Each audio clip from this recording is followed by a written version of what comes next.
Every club. Every day. The Global Sports Podcast Network.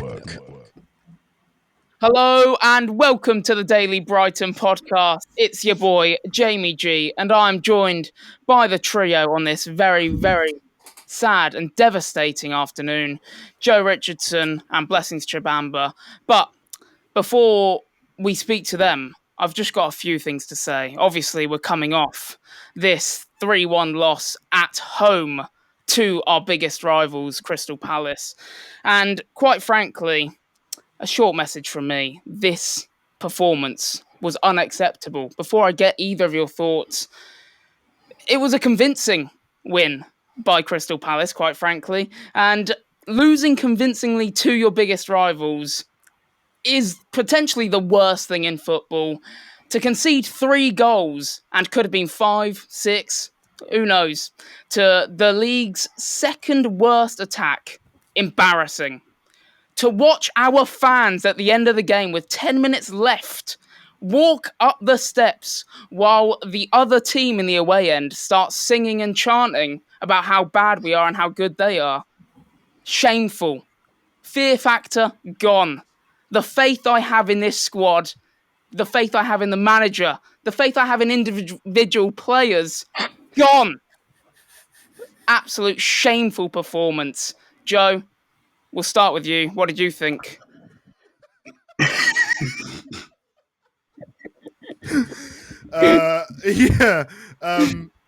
To be honest, it was actually a shocking performance. I said to Bless in the preview on Friday, I said to him, we're expecting to see the best, probably you're going to expect to see the best Crystal Palace. Apparently we saw that. If they cooked that one up for us, I'm not going to lie. Ismail Assar listened to the pod. He's walked away with three goals and assists in that game. So, yeah. Also, never will happen again. By the way, he won't perform like that for the rest of the season.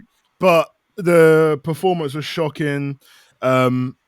We never really looked that dangerous. There was like maybe a couple of minutes here and there. We never looked like we had any control.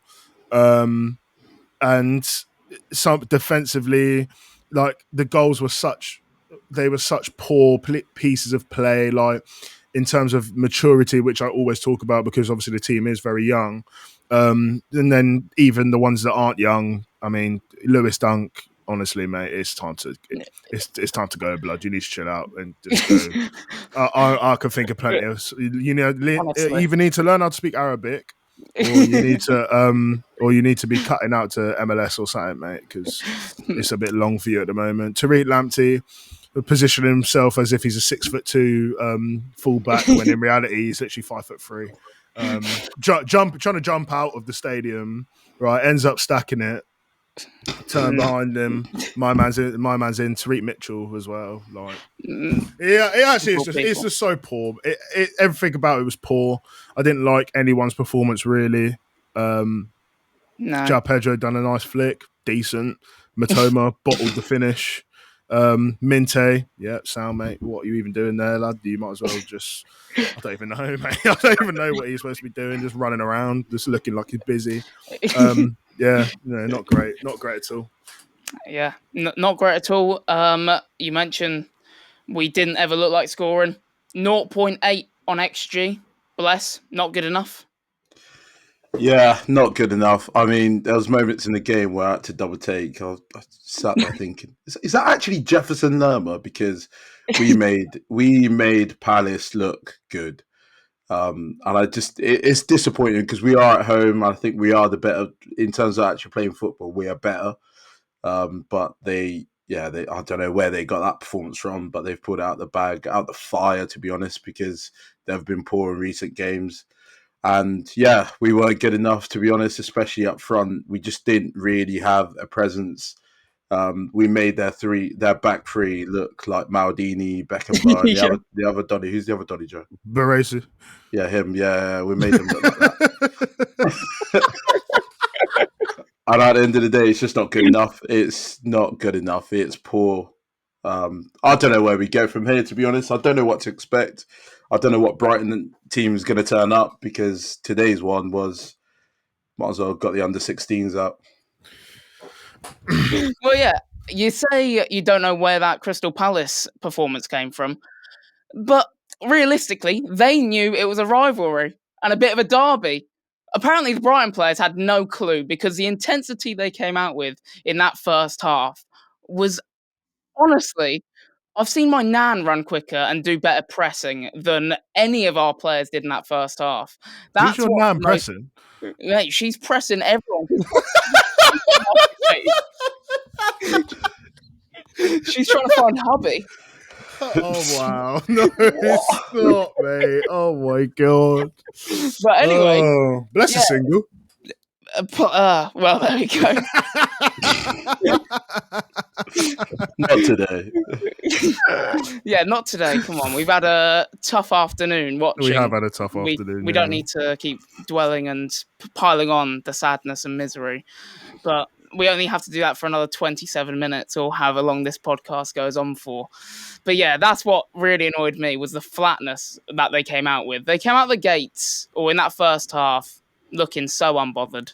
And that's so disappointing. I know a lot of them are foreign players. They probably don't, and they're young players, so they're probably not up for the occasion as much, potentially. They haven't been at the club for a very long time, but you need to see better intensity than that.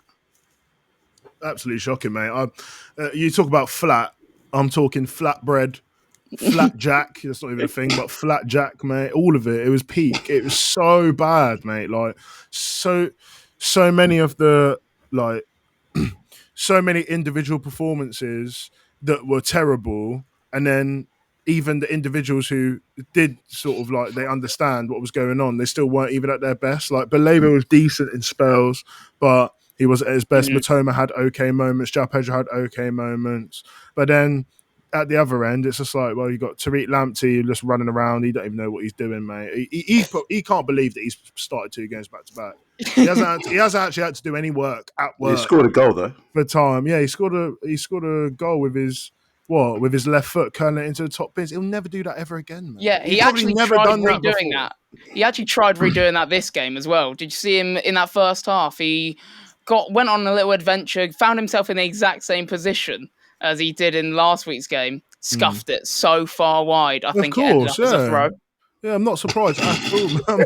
I'm not surprised. I'm not gonna lie. It's a curse on this pod to talk badly about players and then they just do the unthinkable. Ismail Assar done it today. What is he on? Someone test him immediately because we're not seeing that again. Like, next time we do it, curling top bins. You're not Iron Robin, mate. What is going on? Next time we start cussing out players from the opposition team or even our own team, should we just start an ACCA? And then it might actually have to be an ACCA. Yeah, it might have to be a mad ACCA, to be fair. Yeah, shocking. But yeah, I think we'll go to an ad break, and if you guys at home want to carry on listening, we're going to be talking about all the goals that they put into our net and all the chances, many more chances they actually could have put the ball in our net. Here at the Global Sports Podcast Network, we spent a lot of time selecting our delivery platform.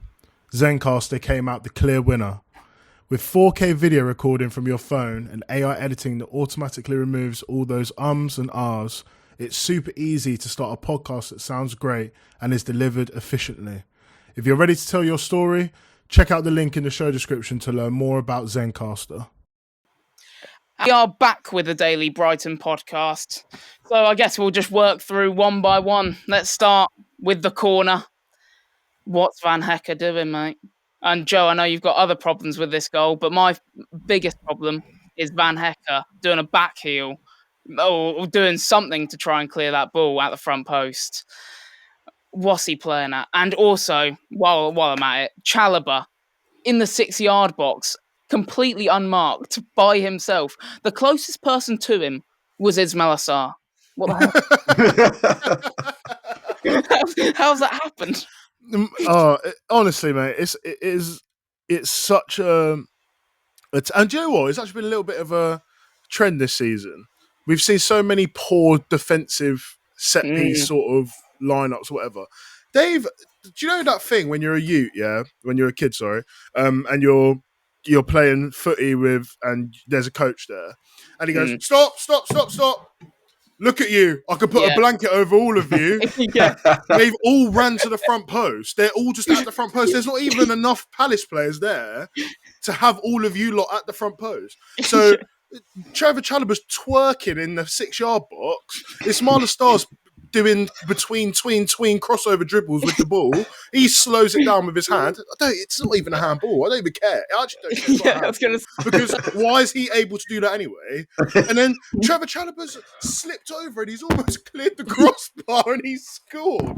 And then they've all gone over to the post to celebrate and they're taking a knee like it's Wakanda Forever going on. What's happening, mate? What is going on? Trevor Chalobah is ass. He's ass. He's actually ass. That's why he's at Palace. He's ass. What is happening?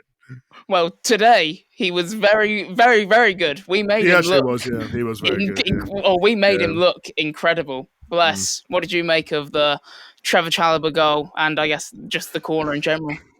Yeah, just I'm racking my brains here because I'm even forgetting some of the goals, but I remember this one because this was horrible. They're all obsessed with Mateta at the front post. I don't know why they think 4 players need to mark him because he's like all right in the air. He's not good in the air, is he? It's like all right. Surely he's not a threat. But they're all there, and it's cleared the first man. I think it was one of those corners as well. The first man should really be dealing with that, I think. Ruta. But as soon as it's gone past shocking today, by the way. Ruta was shocking. Yeah, he's taking the gaff out today properly. He was pony today, mate. Humming. Yeah. But as soon as it's bouncing your 6-yard box, it's chaos. Anything can happen. And out of nowhere, Chalobah span and scored. Unlike Joe, though, I did not enjoy their celebration, but I was like, oh, that's something different. Do you know what I mean? Bun them, man. One thing I've got to say is the Van Hecker. You mentioned that Roos had a shocker, and Van Hecker had a shocker today. We've been so high on him all season, but he gave the ball away so often. There were so many passes where he kicked out of play or got tackled before he got a chance to release the ball, or the ball that he played got blocked or deflected. There was don't get me wrong, he had about 4 or 5 passes where he did his usual thing where he zips it through the lines and into the midfielders or into the attackers. But more often than not, those were getting cut out. The long balls that he was trying, going basically absolutely nowhere other than out of play. And then even defensively, Lewis Dunk needed a babysitter today, like he always does, and Van Hecker did not oblige. No, Van Hecker let him put his pants, mate. Yeah. He actually did, mate. The whole game, Lewis Dunk was playing with poo in his nappies, mate. It's peak. Let's talk about your favourite player, though, Joe. I know you're really high on him, and this is where we come on to the second goal. Tariq Lamptey, absolutely world-class performance last week. Massive stretch. But he was actually decent last week. I know me and Bless You, we came on this pod last week saying, you know what, Tariq Lamptey might be turning a corner. I might actually start rating him now. Yeah, I spoke way too soon because he was terrible. Got subbed off at half time. I wish it was any sooner. But that header, honestly, he's jumped in the air, nowhere near the ball. Like, the ball sailed over his head, and then Tyreek Mitchell's in, and he's on his arse. Mate, I'm just going to... Joe, you know I'm actually going to give this the best first, but you two are idiots for saying that you think Tariq Lamptey's turned the corner. I was about to swear then. What corner are you not seeing, mate? I've seen more corners in the barbershop, honestly. Well, Bless made me say it. Well, to be honest, I think Bless made me say it's great. Anyway.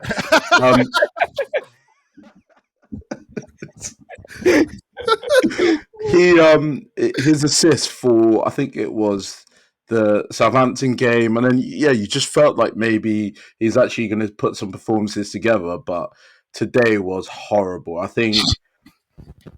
mean, Tyreek Mitchell was a defense. He's like is very defensive. He's not known for his attacking prowess, and for him not to just keep an eye out on him and just make sure you sort of cut it out, and then to misjudge the jump is absolute schoolboy football. Like, you can't do in the Premier League. You can't do that. And the way he fell as well didn't help. Like, he just stacked it. Like, if he didn't fall like that, it wouldn't have looked as bad. But it's like absolutely bamboozled. Like, it's one of those balls a fullback has to deal with maybe 3 or 4 times in a game.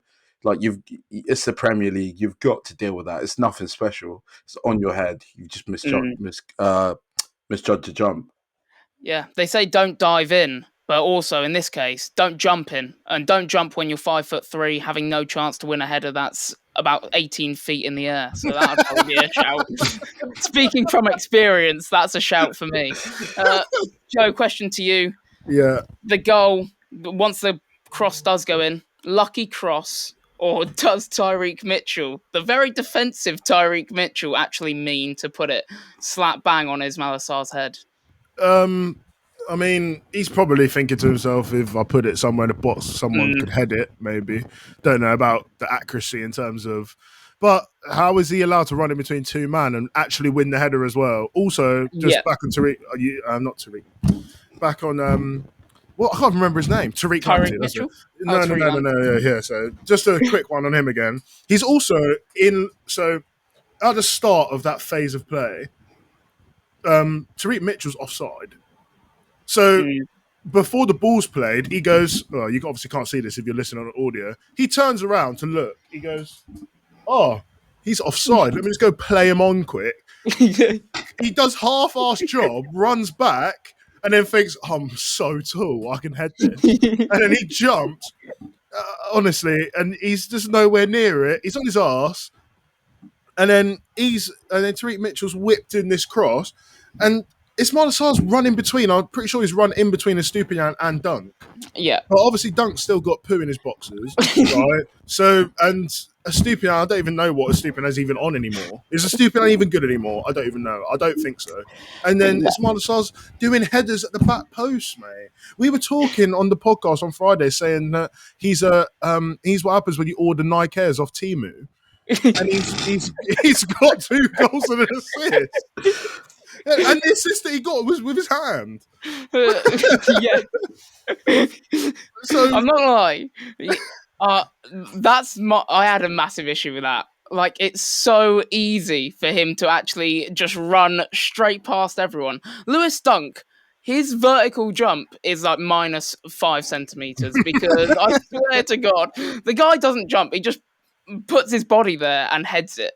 Ismaila Sarr should not be winning that header.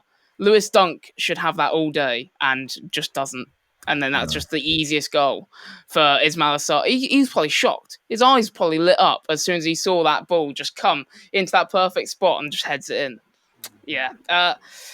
And we'll go on to the third one and talk about another Lewis Dunk calamity at the back. Oh, this one was actually annoying. This one was actually livid. They've just hoofed the ball up. Estupiñán, with all the time in the world, could chest it down, take it down. Nah, just head it straight back to them. Will Hughes, no composure, no real ability, heads it straight back to us. And then Lewis Dunk then misses a header, lets it bounce, and then Ismaila Sarr's through. And then to try and make up for that little error, Lewis Dunk has his feet stuck in concrete and can't run back. Sarr, who's pounced on the ball, and then that's the easiest one-on-one. He'll probably score. I could not believe it. I was screaming at the TV, thinking, Lewis Dunk, what have you done? Bless. This is you, mate.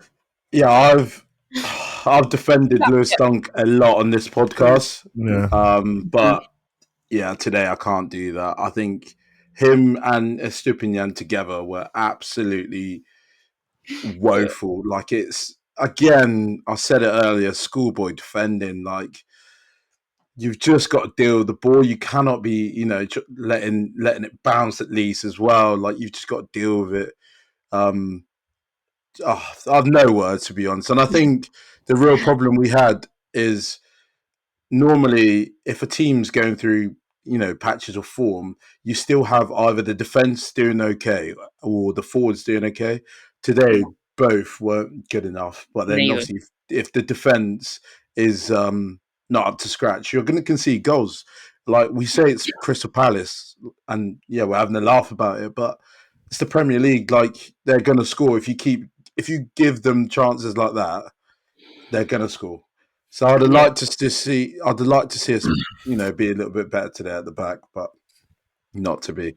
Yeah, Lewis Dunk also had a similar situation 8 minutes later where he nods it straight to them, then watches the ball, and then the ball gets played through straight. And then that should have been their fourth as well, like a very easy fourth. They missed a one-on-one. So, Joe, is it time? And I say, is it time? Just bring back Igor, right? Mate, bring back Igor, and then in the January market, Tony Bloom, you put your hand in your pocket, son. I want to see 50 mil. I want to see like 3 18-year-old centre halves come in who you use your little computer to like find, dude, like Wonder Kids, and just whack them in, mate. Honestly, because the chances are, like at the level that he's playing at, the confidence will go down and the performances will just get worse and worse. And then come start of next season, he's 34, 35. Mm-hmm. So like he's just bow out gracefully, mate. Leave the football before football leaves you, mate. The football left him time ago, mate. Like that did he went to the Euros, didn't he? But he didn't play. Yeah. He went that should have been your retirement holiday, mate. Yeah. You should have just had bare Steinies in Berlin or whatever, and then just cut back to retirement. Like, do you know what I mean? Like, just go. You should have just gone.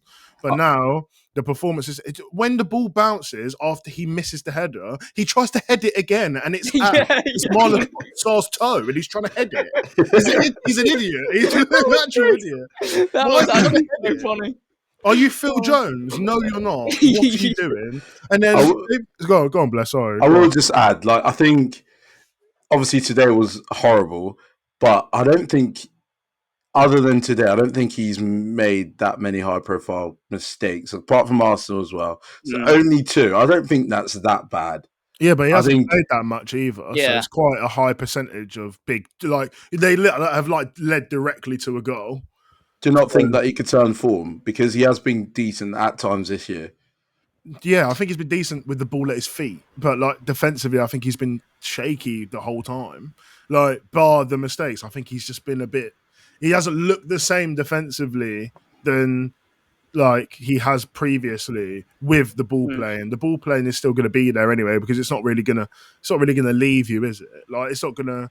That's one, but whereas like your sort of like strength and your pace and all that stuff leaves you over time. I feel like now he's got to a point where like he's solely relying on his ability to pass the ball, and then when you make these high profile errors, your confidence goes, and then the passing starts to go, and then everything's going to start to go. Yes, he's probably going to have a couple games here and there where he's going to be decent, but like you can't keep in against Arsenal.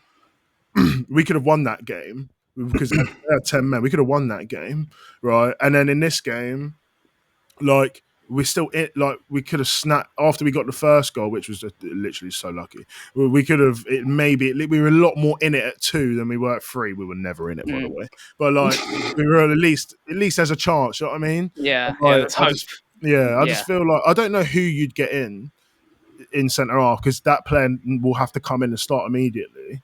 But that's a conversation for a future podcast. Stick around for our Wildcard Wednesdays where we can talk about which centre-backs we can actually start bringing in. But I guess we'll end the podcast on a bit of a high and talk about Hertzler's changes and the start of the second half, at least, in this next segment. This podcast is part of the Global Sports Podcast Network, the only network bringing you exclusive daily news and views on your Premier League team, the Premier League, women's football and fantasy football.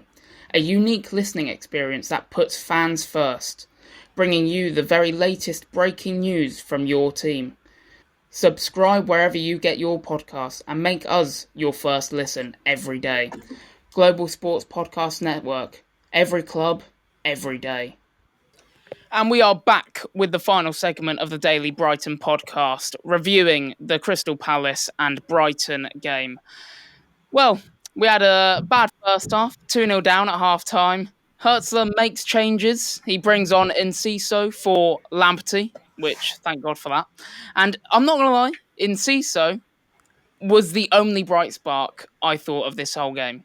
He actually looked very, very good. Like, he was confident on the ball. He wanted the ball a lot. He was actually beating his man whenever he got a chance. And something I've realised that Brighton don't do enough of, and I don't know whether you two have realised as well, I feel like we just never shoot. We always try and pass the ball into the box. And I think I've said on podcasts before and in other games where we're always, if we do shoot, it's always too late, like a half a second too late, and then the shot gets blocked all the time. Whereas I think in Ciso today, he was the only one that was confident enough and wanting to actually have the shot. Like he forced Henderson to make a good save down to his bottom left. There was also in the dying embers of the game, he had another shot in the box saved by Henderson where he parried it away.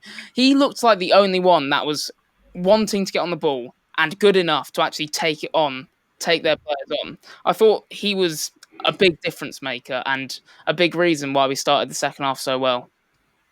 I think that out of all of the players that are in the squad who haven't really got many minutes, he's definitely playing with like a chip on his shoulder. Mm-hmm. We were literally saying he was in prison the other day, weren't we, Gara? And like the thing about him is that if I'm him and I'm seeing that Rutter stinker, I'm seeing Matt O'Reilly not play that great in a couple games, like I probably think I'm better than Ayari as well. No disrespect to Ayari. I think Ayari's he actually gets it. Do you know what I mean? Like I like Ayari a lot. But like even like Minte, Adingra, I'm looking and I'm just thinking, well, I'm better than these, man. Why am I not playing? Yeah. And like he played like that was what he was thinking.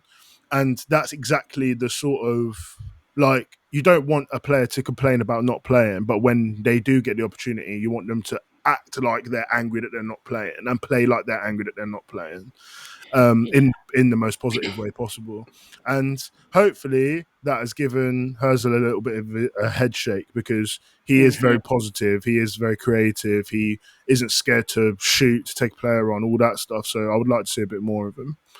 Yeah, and there were so many times as well where he was leading the press. He brought a lot of he injected a lot of energy into the game, like around everyone else as well. I think we were on the front foot for the first 15 minutes. Brighton had 80 of that second half. Brighton had 87% possession, 8 shots to Palace's 0.